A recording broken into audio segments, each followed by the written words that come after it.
son cœur a été gardé là-bas sous scellé pour examen. Pas un échantillon, pas un petit morceau, mais tout le cœur entier. Donc en tant que maman, pour moi, c'est un deuxième... on me l'a pris 2 fois. Ça, il n'y a pas photo, on me l'a pris 2 fois. Et pour ça, je vais me battre.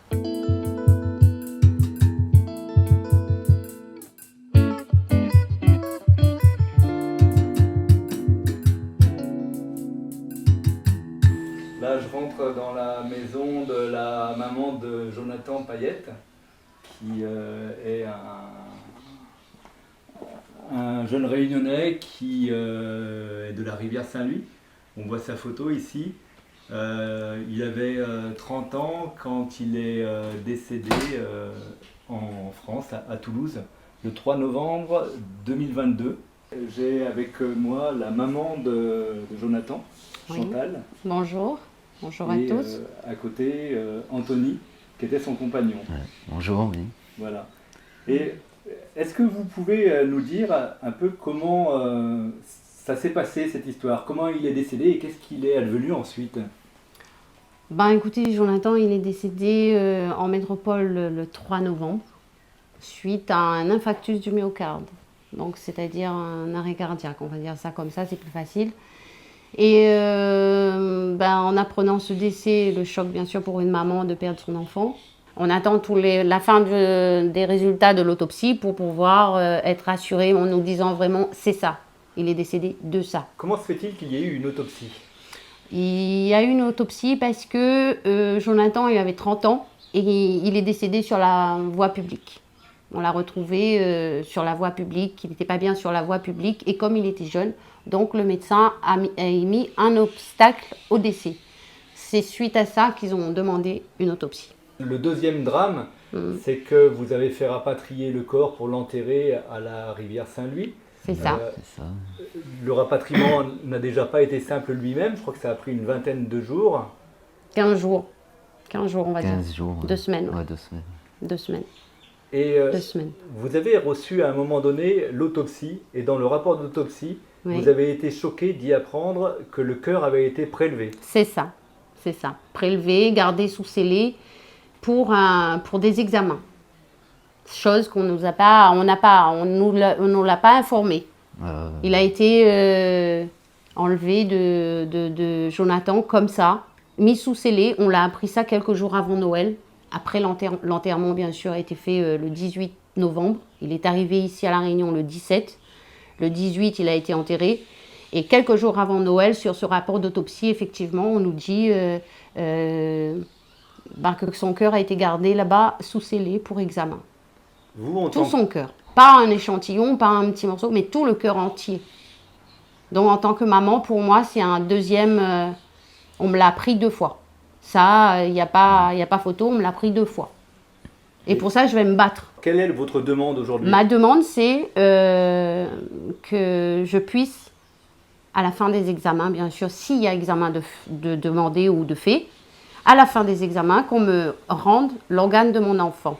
Je fais intervenir les pompes funèbres, je fais incinérer et rapatrier à La Réunion pour que je puisse l'enterrer sur sa tombe. C'est tout ce que je demande en tant que maman. C'est le cœur de mon enfant qui ne soit pas jeté comme un vulgaire morceau de viande qui jette tous les jours, quoi. Et actuellement, quelle réponse avez-vous déjà de la part du monde hospitalier, du médecin légiste? Rien. J'ai pas de nouvelles du médecin légiste. J'ai pas eu de nouvelles. Hein. On attend Rien. toujours de savoir si ça va être fait ou pas. Et votre interlocuteur, c'est aussi le substitut du procureur de Toulouse? C'est ça. C'est ça. C'est la seule personne avec qui je discute de ce problème, de cette demande. Et comment répond-elle à votre demande? Catégoriquement non. Non. J'ai entamé des procédures avec une avocate et Madame Nathalie Bassire aussi qui est derrière moi pour cette demande, la députée de La Réunion. Donc j'espère que ça va aboutir au moins quelque chose. Au moins. Nathalie Bassire, elle a pu... rencontrer le ministre de la Justice, si je le me garde des Sceaux. souviens bien. Ouais, c'est ça. Elle vous a donné des indications sur la façon dont le ministre a reçu sa demande? Il était étonné. Il était étonné de ma demande. Donc après, j'espère qu'il va prendre en compte cette demande. Est-ce que légalement, vous vous êtes un peu renseigné sur la possibilité pour une famille de récupérer les organes laissés sous scellés après une autopsie? Écoutez, moi, dans mes recherches, j'ai pu apprendre que ça a été fait une fois en médecine légale, une fois en 14 ans. Donc, cette seule fois, c'est une seule fois, mais ça a été déjà fait. Et là, moi, on me dit catégoriquement non, c'est pas possible, c'est pas faisable. Mais ça a été fait il y a 14 ans de cela. Après, il y a une proposition de loi qui a été faite en 2022. J'espère qu'ils étudieront ça. Au moins ça. Cette proposition de loi va dans quel sens? Pour la restitution des organes suite à les autopsies. C'est pour restituer les organes à la famille, qui demande, qui réclame. Parce que je pense que je ne suis pas la seule et que d'autres parents ou d'autres familles ont laissé tomber, n'ont pas réclamé, n'ont rien dit, font rien. Donc non, moi en tant que maman, c'est mon enfant. Voilà. Et non, je ne peux pas laisser ça tomber. Je ne peux pas, en tant que maman, mon cœur me dit non. C'est pas possible. C'est pas possible et je me battrai jusqu'au lever des scellés pour, voilà. Au moins, je serai tranquille. J'ai envie d'être posée, de me reposer et qu'il se repose lui aussi. Parce que je pense que tant que moi, je ne suis pas en paix, il ne sera pas en paix. Ou l'inverse, tant qu'il ne sera pas en paix, je ne serai pas en paix parce qu'on a quand même... Il y a des gens qui y croient, des gens qui n'y croient pas. Nous, on a des signes qu'il n'est pas en paix. Donc, voilà, laissez-moi au moins la chance de lui rendre ça. C'est tout ce que je demande. Je ne demande pas plus. Vous êtes soutenu un peu dans votre démarche par... J'ai sollicité la mère, Madame la maire de Saint-Louis, qui ne m'a jamais répondu. J'ai demandé des rendez-vous sur rendez-vous. Je suis allée à son cabinet avec la secrétaire et tout. Elle ne m'a jamais donné un rendez-vous pour pouvoir discuter de la situation. Je soutiens aussi ma belle-mère. Oui. Parce que, oui, j'avais envoyé aussi le même courrier, un courrier aussi. Au tout début, c'était qui là? Au procureur, oui.